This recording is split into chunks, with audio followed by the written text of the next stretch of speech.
चॅनलमध्ये। आज आपण आपल्या ब्लाउज सिरीजच्या सेकंड ब्लाउज पॅटर्नची स्टिचिंग बघणार आहोत। तर ह्याचं कटिंग जे आहे हे आपण फर्स्ट पार्ट मध्ये बघितलं होतं। ओके, हे जे आहे आपलं blouse princess cut with belt आहे। आपलं जे फ्रंट पोर्शन आहे त्याचे पार्ट्स आपण साइडला काढून घ्यायचे।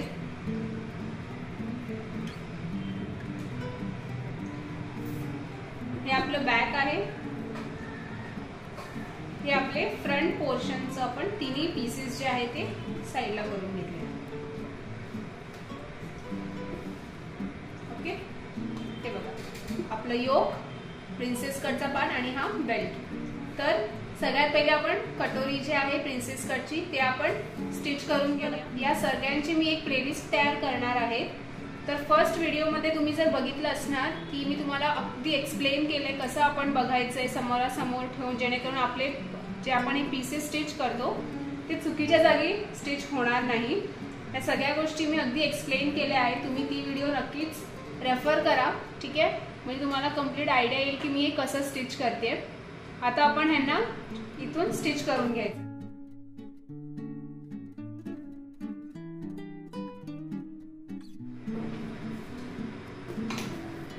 हे आपलं पोर्शन झाले। बेल्ट देखील असेच आपण समोरासमोर ठेवून स्टिच करून घ्यायचे।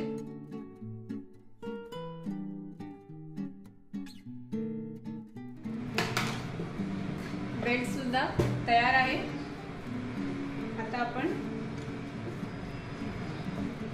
नेकचं पोर्शन रेडी करायचं आहे।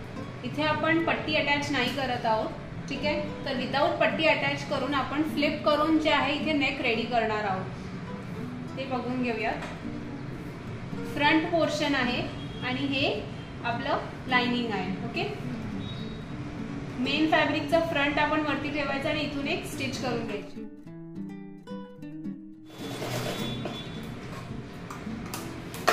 स्टिच करून झालंय। हा पोर्शन जो आहे आपण कट करून घ्यायचा आहे।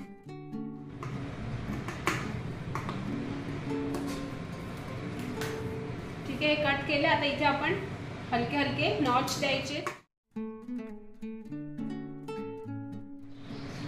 फॅब्रिक फ्लिप करून घेतल्यावर आपण एकदम असं किनारीवर हे असं सेट करून घ्यायचं आपलं फॅब्रिक।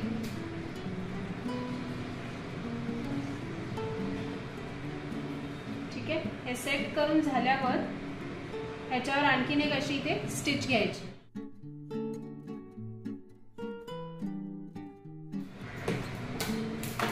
इथे जे आहे आपलं हे अगदी छान पद्धतीने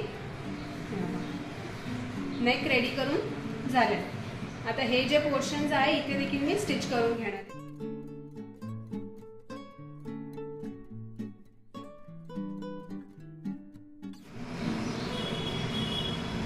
इथे जे आहे आपण हे आपलं फ्रंटचं नेकलाइन आणि योक जे आहे बनवून तयार करून घेतलं, ठीक आहे। आता आपण काय करणार आहोत, तर ह्यांच्या इथे आपण हे सेट करून घ्यायचे। जो पार्ट जिकडे असेल तिकडे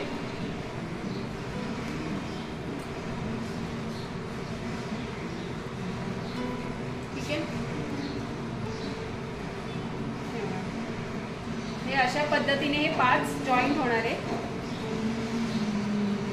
ओके, ह्याच्यामध्ये सगळ्यात पहिले आपल्याला हे याच्याशी जॉईन करून घ्यायचे। जॉईन करताना आपण परत खालूनच जॉईन करायला सुरुवात करणार आहोत।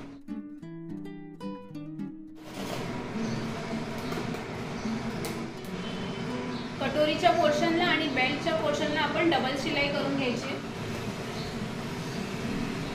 आता इथे आपण आपला बेल्ट असा जॉईन करून घ्यायचा।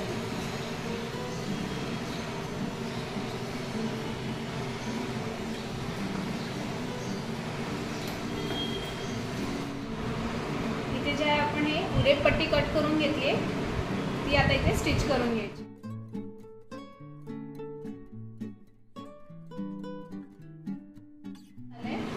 आता हे जे आहे आपण पट्टी इथून फोल्ड करून ही अशी एक देखील स्टिच करून घ्यायची, जेणेकरून बसून जाईल हा गळा आपला।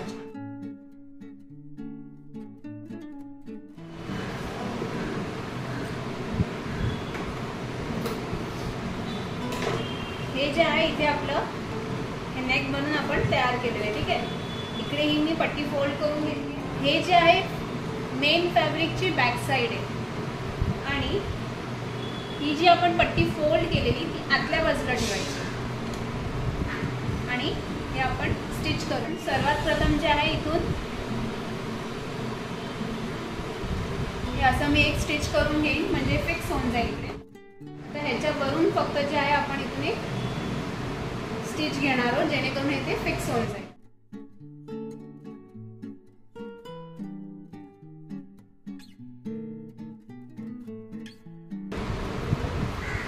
इथे जे आहे आपण हे स्टिच करून घेतलेलं आहे आपलं बॅक पोर्शन. तुम्हाला असं विजिबल होत नसेल पण हे बघा,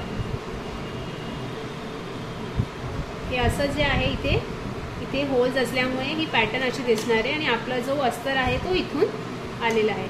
बागून कुठूनही हे विजिबल होत नाही आहे. अगदी छान आणि सफाईने आपण हे बॅक पोर्शन रेडी केलं आहे. शोल्डर्स आपण इथे पिनअप केल्यानंतर दोन्ही साईड्स बघून घ्यायचे परफेक्ट आहे की नाही. ठीक आहे, हे बघा इथे जरासं हलकंसं वर्क आहे, कमी जास्त आहे, तर हे आपण लेवल करून घ्यायचं आहे.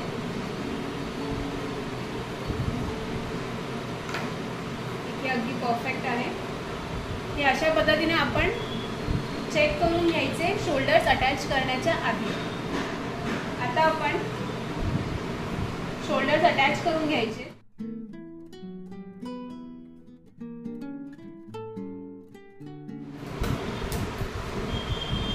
डबल स्टिच करून हे इथे जे आहे मी शोल्डर अटॅच करून घेतले.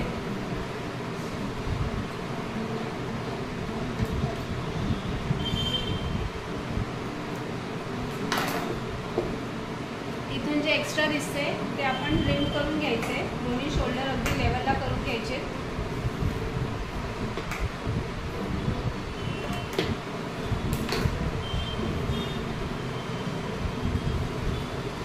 ओके, हे अशा पद्धतीने तुम्हाला त्याच्यामध्ये हे केप स्लीव्स लावणार आहोत. जर तुम्ही या ब्लाऊजची कटिंगची व्हिडिओ बघितली असेल तर आपण हे असे 2 पीसेस जे आहेत कट केले होते. ह्याच्यावर आपण बॉटमला जे आहे पट्टी फोल्ड करून घ्यायची सगळ्यात आधी.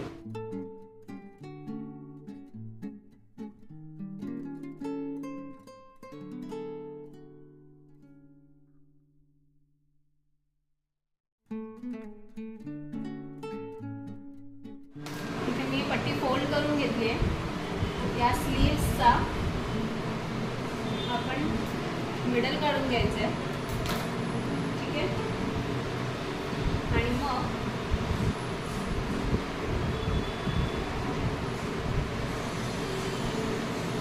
ह्याला मी इथे अटॅच करून घेईन.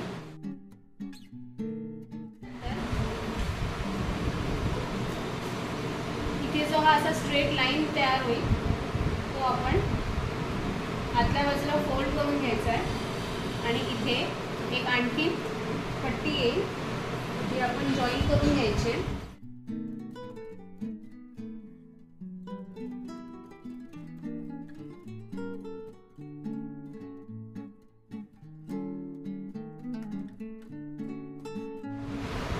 अशा पद्धतीने जे आहे आपण एक केप स्लीव्ह जे आहे तयार केलेले आहेत.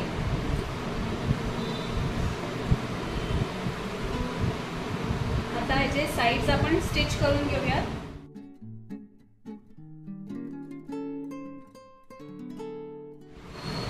सेम याच पद्धतीने जे आहे मी इथे देखील स्लीव्स अटॅच करून घेईन.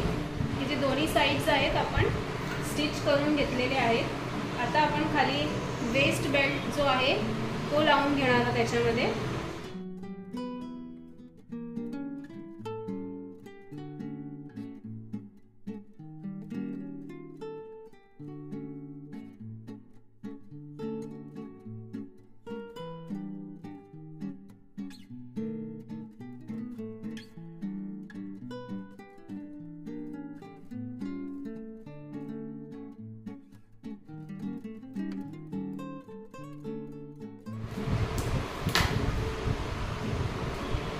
फक्त एक स्टिच मध्ये जे आहे आपण अगदी सफाईने हा बेल्ट तयार करून घेतलेला आहे.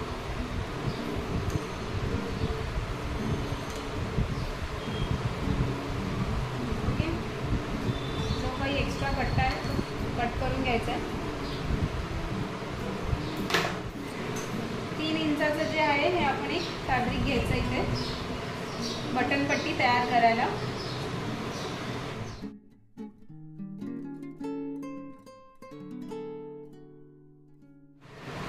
ठीक आहे, सेम याच लेंथचं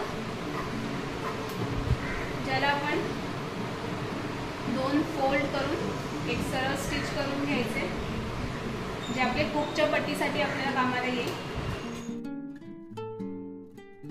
सगळ्यात पहिले इथे जे आहे मी फ्रंट साइड आहे त्याच्यावर आपण हे उलटा करून असं ठेवायचं आहे। इथून एक असं पट्टी फोल्ड करायची आणि स्टिच करून घ्यायचं आहे।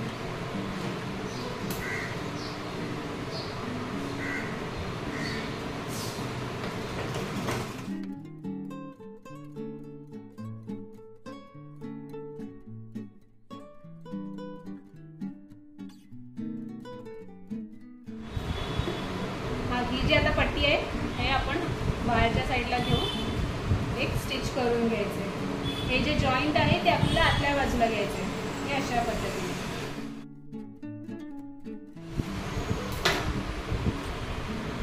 इथे जे आहे आपलं हे माळीची पट्टी तयार झाली आहे। या बाजूला आपण हुकची पट्टी तयार करून घ्यायची। हा जो स्टिच केलेला जो पोर्शन आहे तो आतल्या बाजूला ठेवायचा आहे, वरून फोल्ड करायचं आहे।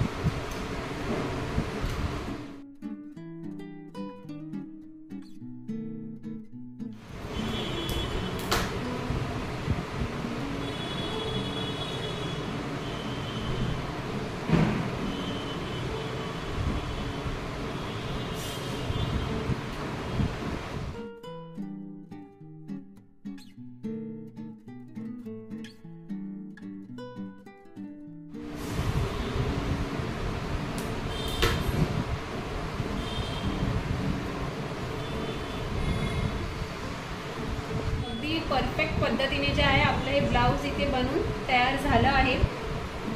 ठीक आहे, इथे तुम्ही बेल्ट बघू शकता, अगदी इथे बराबर जागेवर एकाच ठिकाणी ते आलेले आहे। नेक जे आहे ते देखील परफेक्ट एका स्ट्रेट लाईनमध्ये इथे आलेलं आहे। बेल्ट, नेक ह्या सगळ्या ज्या गोष्टी आहेत परफेक्ट दिसत आहेत। बॅकमध्ये जे आहे आपण इथे पॅटर्न दिलं आहे, केप स्लीव आपण ह्याला अटॅच केलेली आहे।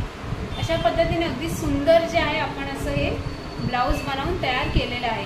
जर तुम्हाला या ब्लाउजची स्टिचिंग आवडली असेल व या ब्लाउजची पॅटर्न जर तुम्हाला आवडली की माझ्या व्हिडिओला लाईक करा, शेअर करा व स्टिच विथ हीरा या चॅनलला सबस्क्राईब करायला विसरू नका।